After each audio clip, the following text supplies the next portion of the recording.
베레아에서 바리새인들과 논쟁을 마치신 예수님은 다시 예루살렘을 향해 남쪽으로 이렇게 계속 길을 가셨습니다. 그러던 도중에 한 사람이 예수님을 찾아옵니다. 이 사람은 다른 복음서에서 보면 부자 청년 혹은 관원으로 기록된 사람입니다. 그러니까 이 사람은 부와 뛰어난 사회적 지위를 겸비한 비교적 젊은 사람이었다는 것이죠. 이 사람이 예수님을 찾아와서 한 가지 질문을 합니다. 선생님이여, 내가 무슨 선한 일을 하여야 영생을 얻으리이까? 우리는 이 청년의 질문과 또 예수님의 대답을 통해서 이 청년에 관하여서 몇 가지 정보를 알 수가 있습니다. 첫 번째는 이 청년은 영생을 얻기를 원했다는 것이죠. 두 번째는 그런데 이 청년은요, 영생을 개인의 선행을 통해서 성취하는 것으로 보았다는 것입니다. 다시 말해서 그가 영생을 얻느냐 얻지 못하느냐의 기준은 자신의 선행의 수준에 있다고 믿었다는 말입니다. 세 번째는 이후에 예수님과의 대화를 통해서 확인할 수 있는데, 이 부자 청년은 영생을 얻기 위해서 계명을 성실히 지켰다는 것입니다. 그리고 넷째는 그럼에도 불구하고 부자 청년은 영생에 대한 확신이 없었다는 것입니다. 이러한 몇 가지 이 부자 청년에 관한 정보들을 우리가 알 수 있죠.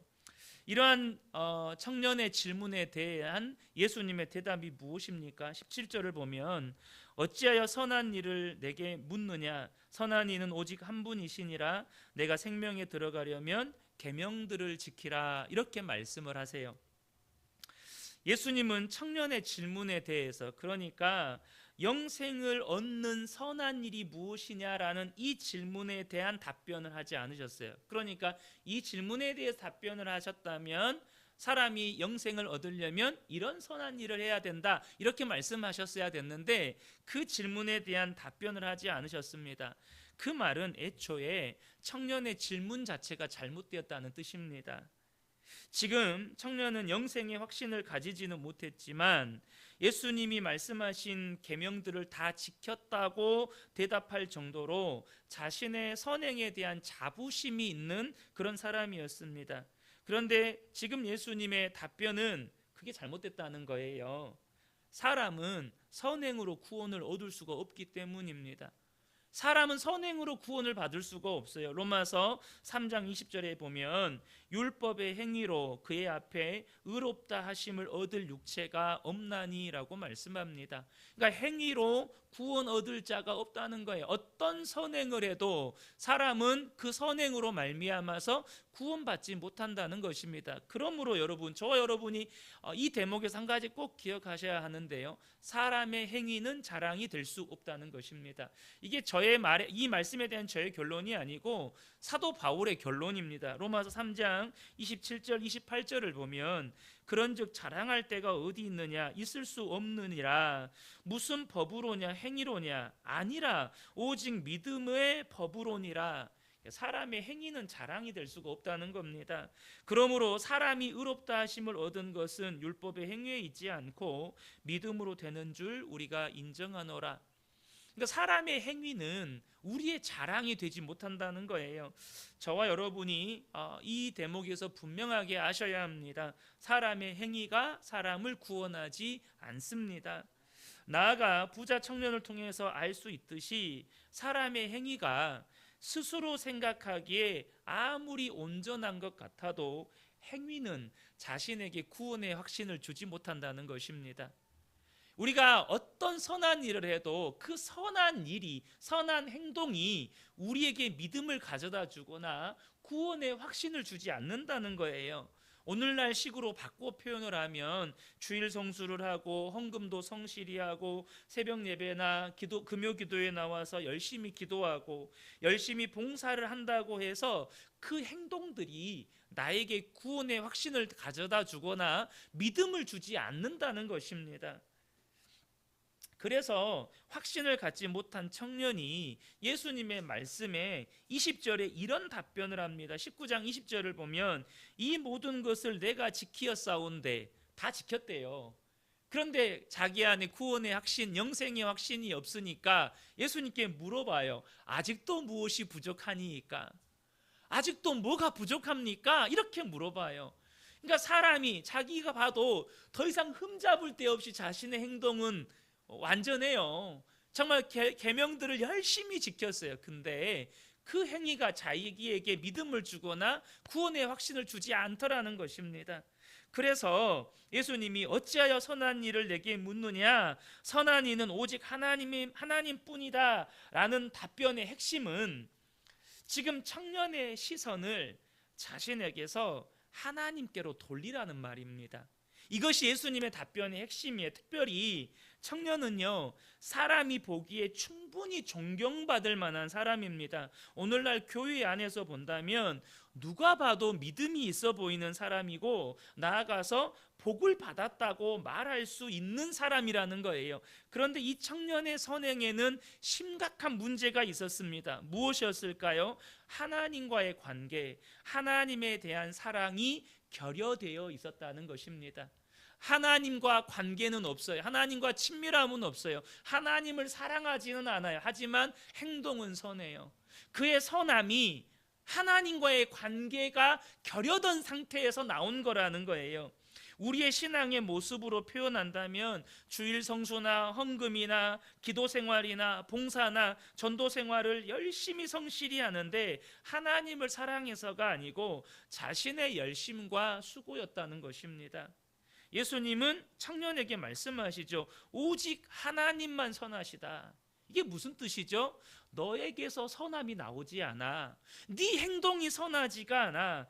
너의 선행이 너를 구원할 수 없어. 오직 하나님만 너를 구원하셔. 너는 너에게서 시선을 거두고 오직 선하신 한 분 하나님만 바라봐야 돼 라고 말씀하시는 거예요. 오직 하나님만 사람을 구원해. 너의 선행이 너를 구원하는 게 아니야. 이렇게 말씀하시는 것입니다. 그러니까 지금 이 부자 청년에게는 또 다른 명령을 준수하거나 또 다른 선행이 필요한 것이 아니고 전혀 다른 새로운 신앙의 출발점이 필요했다는 거예요. 더 많은 노력, 더 많은 수고, 다른 헌신이 필요한 게 아니라 하나님과의 관계에서 그 모든 것이 출발해야 한다는 것입니다. 그래서 이후에 말씀하신 그 모든 계명을 이 부자 청년이 모두 지켰다고 말하지만 예수님은 지금 자신의 열심과 성실함으로 인한 계명 준수가 아니라 하나님과의 사랑의 관계에서 비롯된 순종이어야 한다고 말씀하는 거예요. 네가 부모를 공경하고 살인하지 않고 도둑질하지 않고 거짓 증거하지 않고 내 이웃을 내 몸과 같이 사랑하고 이 모든 것은 하나님과의 관계에서 나와야 되는 거야 라고 말씀하시는 것입니다. 이것은 우리에게 순종에 관해서 중요한 사실을 알려줍니다. 순종은 나의 열심과 성실함의 결과물이 아니라 하나님과의 관계의 결과물이라는 것입니다. 그러므로 순종은 나의 선함을 드러내는 게 아니고 하나님과의 관계를 보여주고 하나님의 선하심을 드러내는 것입니다.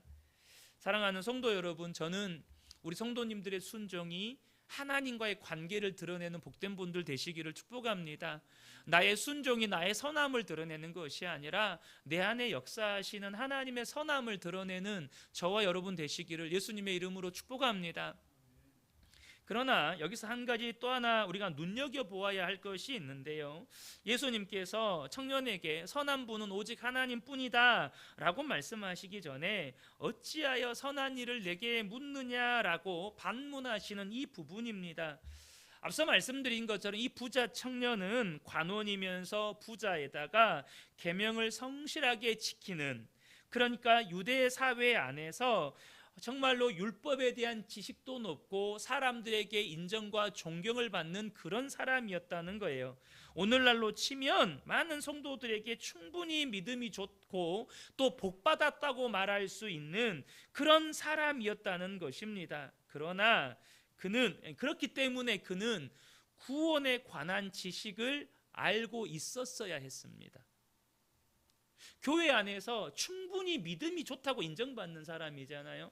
하나님께 복받았다고 인정받는 사람이잖아요. 정말 저 사람은 정말로 말씀에 순종하며 사는 사람이야 라는 칭찬을 듣는 사람이잖아요. 지금 이 부자 청년은 구원에 관한 지식을 충분히 알고 있어야 했어요. 그러나 그에게는 구원에 관한 지식이 없었다는 것입니다. 이러한 부자 청년의 모습은 사람들의 시선을 피해 밤에 예수님을 찾아온 니고데모의 모습을 연상시킵니다. 예수님을 찾아온 니고데모에게 예수님께서 사람이 거듭나지 않으면 하나님 나라를 볼 수 없다고 말씀하실 때 니고데모는 사람이 어떻게 거듭날 수 있느냐고 물어요.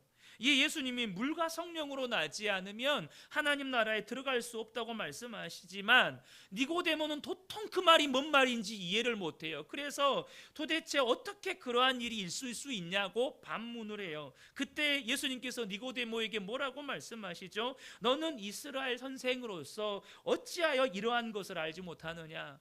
너는 성경을 평생 공부했고 성경을 연구하는 랍비로서 어찌 구원에 관한 지식이 이토록 없느냐? 어떻게 구원에 관하여서 이렇게 영적으로 무지하냐? 라고 지금 니고데모에게 반문하시면서 책망하시는 겁니다. 지금 네가 유대인으로서 존경받는 관원이라면 적어도 선함에 대해서 네가 알고 있어야 되지 않느냐? 선한 분이 오직 하나님밖에 없다는 것을 네가 알고 있어야 되지 않느냐? 어찌 선한 일이 무엇이냐고 내게 묻느냐라고 지금 이 부자 청년에게 예수님이 반문하시는 겁니다.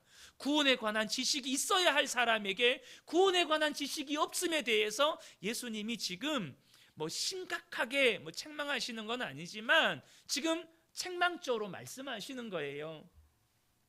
전 이러한 부자 청년의 모습 속에서 그리고 니고데모의 모습 속에서 과거 저의 모습을 봅니다. 예수를 믿는다고 하면서도 복음에 대한 이해가 부족했고 그러다 보니 복음에 대한 구원에 관한 지식이 얕다 보니 죄에 대해서 무력하고 유혹이 오면 쉽게 넘어지고 반복해서 죄를 짓고 그러나 목사니까 사역자니까 겉으로는 누가 봐도 성실하고 충성되게 교회를 섬기는 그런 목사였어요. 이건 절대 저를 자랑하려고 하는 말이 아니고요. 그런 상태로 그런 말을 들었다는 것이 부끄럽다고 생각하면서 이 말씀을 드려요.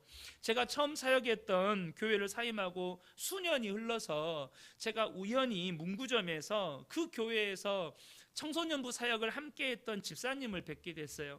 너무나 반갑게 인사를 하시면서 서로 안부도 묻고 교회 소식도 묻고 하는데 새로운 사역자들에 대한 이야기를 하시다가 그분이 하시는 말씀이 모든 사역자들이 신목사님 같지는 않더라고요. 이 말씀을 하시는 거예요. 여러분 그런 칭찬을 들을 정도로 교회를 성실하게 정말로 충성되게 섬겼고 사역을 했어요. 그러나 제 속에는 여전히 해결되지 않는 죄의 문제가 있었고 사람들 앞에서는 성실하고 충성된 사역자지만 제 속에는 하나님 앞에 서는 것에 대한 두려움을 가지고 있는 거예요. 조금 더 직설적으로 표현하면 목사인데도 구원의 확신이 없는 거예요. 그러니까 제가 그런 두려움 혹은 그런 제 안에 있는 그런 부끄러움을 뭘로 가리는 거예요? 성실함으로, 충성됨으로, 열심으로 가리는 거예요. 왜 그런 삶을 사는 거죠? 복음에 대한 이해, 구원에 관한 지식이 부족했기 때문입니다. 여러분은 어떻습니까? 혹시 지금 이 부자 청년처럼 열심과 성실함으로 신앙생활, 교회생활을 하고는 있지만 구원의 확신을 갖지는 못하고 여전히 마음 한켠에는 하나님 앞에 서는 것을 두려워하고 있지는 않느냐는 것입니다. 여전히 나의 시선은 오직 선하신 하나님, 믿음의 주요 온전케 하시는 예수님이 아니라 나의 성실함, 나의 충성됨, 나의 열심, 여기에 머물러 있지 않느냐는 거예요. 그래서 그걸 알아주지 않으면, 그것을 인정해주지 않으면 막 서운해하고 그러지 않느냐는 거예요. 여러분은 구원에 관한 지식에 분명한 이해함을 가지고 있습니까? 십자가 복음을 분명하게 알고 그 십자가 복음을 붙들고 살고 있느냐는 거예요. 그래서 여러분의 삶에 나타난 모든 선한 행동들은 하나님에 대한 사랑, 하나님과의 친밀한 관계에서 비롯된 것이냐 하는 것입니다. 저는 이 밤에 정말로 오직 선하신 한 분, 그 하나님과의 관계를 우리가 다시 한번 좀 점검해 보는 시간이 되었으면 좋겠습니다. 나의 선함은, 나의 행동들은 어디에서 나오는 것인가? 하나님과의 관계인가? 아니면 나의 열심이고 나의 성실함이고 나의 충성됨에서 나오는 것인가? 20절에 이 모든 것을 내가 지켜 싸운데 아직도 무엇이 부족하니까? 라는 이 청년의 질문은 어찌 보면 당연한 거예요. 왜냐하면 이 청년은 영생이 자신의 선행의 결과라고 생각하고 살았기 때문에 결코 구원의 확신을 가질 수가 없었어요. 여전히 영생을 얻기에는 부족하다고 느꼈기 때문에 이 청년은 이 질문을 할 수밖에 없는 거예요. 아직도 무엇이 부족합니까? 그러니까 어찌 보면 구원의 확신이 없는 이 청년에게는 솔직한 질문인 거예요. 아직도 무엇이 부족합니까? 도대체 내가 이렇게 하나님의 계명들을 다 지킨다고 살아왔는데 내게는 영생에 대한 확신이 없고 도대체 아직도 뭐가 부족합니까? 라는 이 질문이 사실 정직한 질문이라는 거예요. 이러한 청년의 질문에 예수님은 정말로 청년에게 무엇이 문제인지를 정확하게 지목하십니다. 21절입니다. 예수께서 이르시되 내가 온전하고자 할진대 가서 내 소유를 팔아 가난한 자들에게 주라. 그리하면 하늘에서 보화가 내게 있으리라. 그리고 와서 나를 따르라 하시니. 여러분, 분명히 청년의 대답에서요, 청년은 자신이 온전하지는 않지만 어느 수준만큼은 온전함을 이루었다고 생각하고 있었을 거예요. 그러니까 쉽게 말하면 나는 2% 부족한 거지 나는 98% 정도는 온전함을 이룬 사람이야, 이런 생각을 가지고 살았을 거라는 것이죠. 그러나 여러분, 온전함의 기준은 율법이 아니고 하나님입니다. 그러니까 내가 얼만큼 선한 행동을 하고 살았느냐가 온전함의 기준이 아니라 하나님이 온전함의 기준이라는 거예요. 더 구체적으로 이야기하면 하나님을 사랑하고 하나님과의 그 친밀한 관계 가운데에서 영생을 갈망하며 사는 사람은 그 사람 안에 계신 성령님께서 바로 그 사람을 통해서 하나님의 말씀을 지키게 하시는 거예요. 예수님은 그 청년이 스스로 율법을 지켰다고 대답했지만 그는 여전히 주님이 원하시는 바를 이해하지를 못하고 있었어요. 그러니까 지금 그의 시선을 하나님께 돌리고 하나님과의 그 관계에서, 하나님에 대한 사랑에서 모든 것을 다시 시작하라고 말씀하셨잖아요. 그런데 이 부자 청년은 그 말을 전혀 이해하지 못하고 자신은 다 지켰다고 대답하는 거예요. 너 하나님의 사랑에서 이 모든 걸 다시 시작해야 돼. 예수님의 의도는 이건데 저는 다 지켰습니다. 이렇게 대답하는 거예요. 그러한 그의 영적인 무지함과 그 교만을 주님은 꾸짖지 않으시고 하나님의 사랑으로 그 안으로 뚫고 들어가십니다. 그리고 그에게 있는, 그 속에 있는 진짜 문제가 무엇인지를 정확하게 짚으십니다. 그게 뭡니까? 내 소유를 팔아 가난한 자들에게 주라. 왜 예수님이 이런 말씀을 하신 것일까요? 이 부자 청년으로 하여금 영생을 얻지 못하게 하는 장벽, 그 마음의 우상이 무엇인지를 그대로 드러내신 것입니다. 그것은 돈에 대한 그의 사랑이었습니다.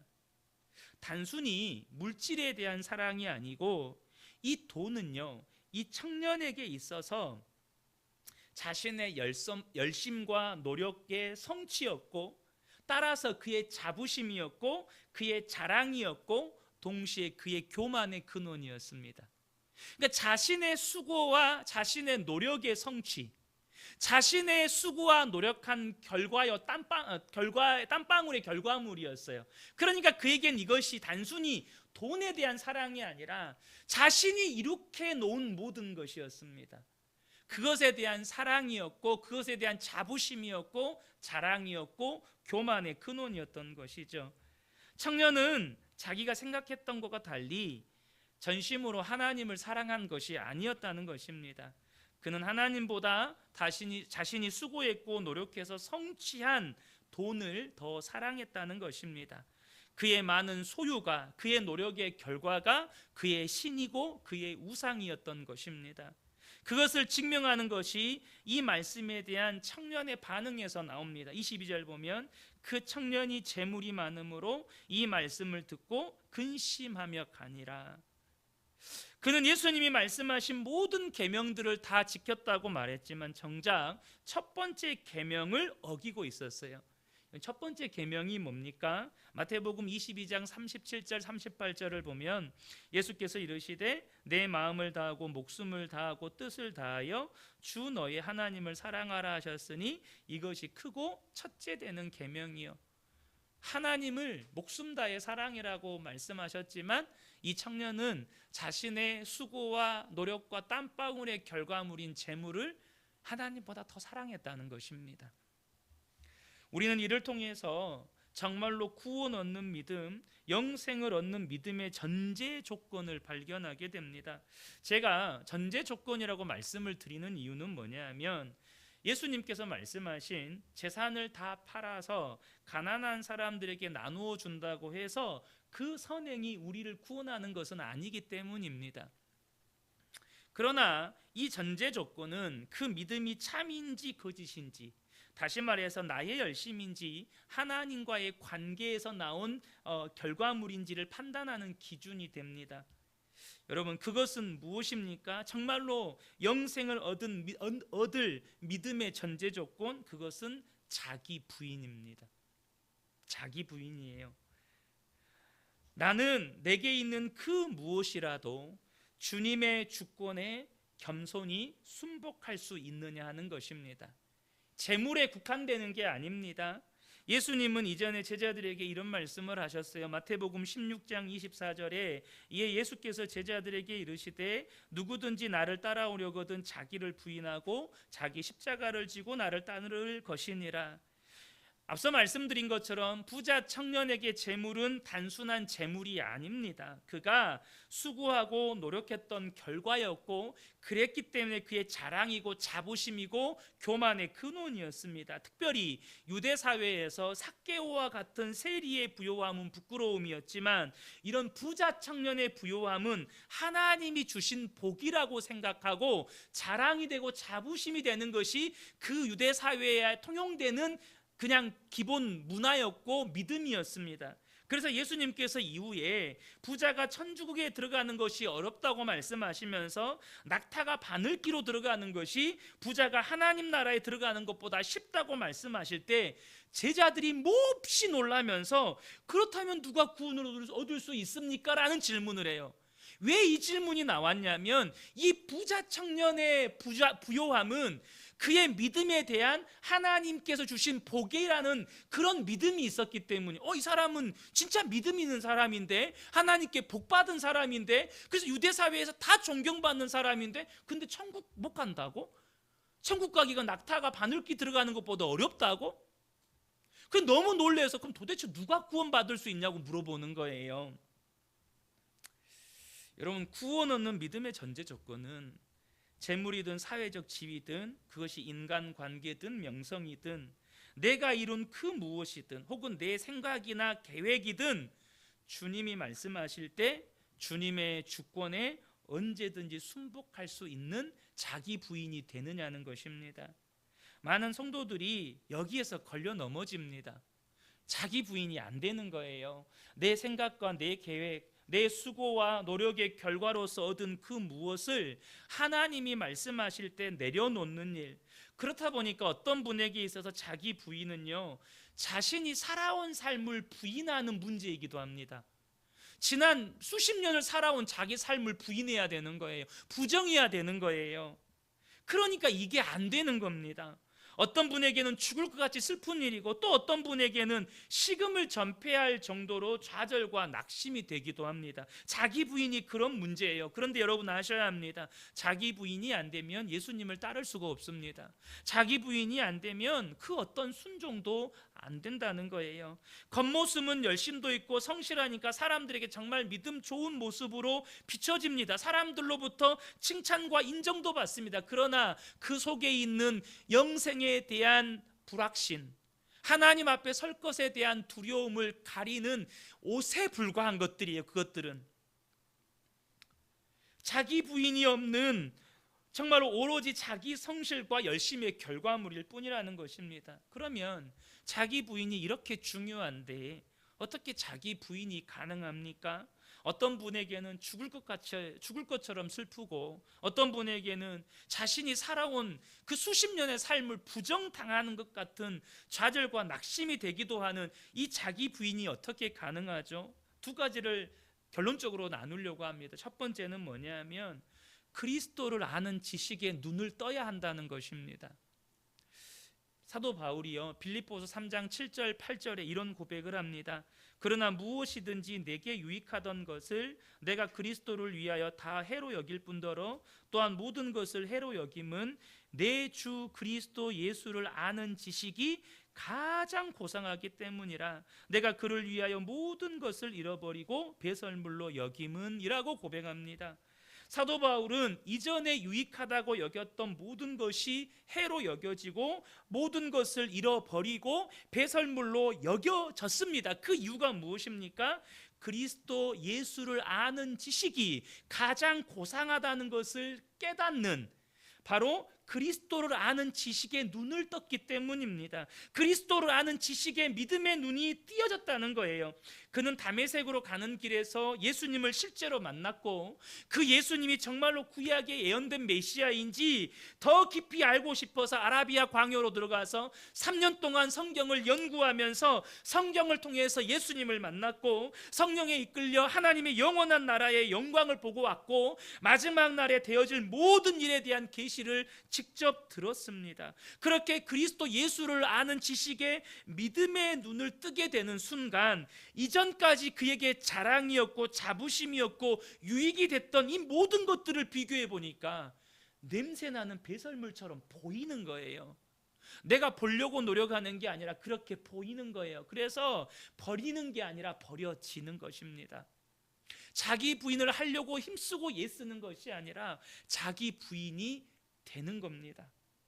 저는 우리 성도님들에게 이 은혜가 임하시기를 예수님의 이름으로 축복합니다.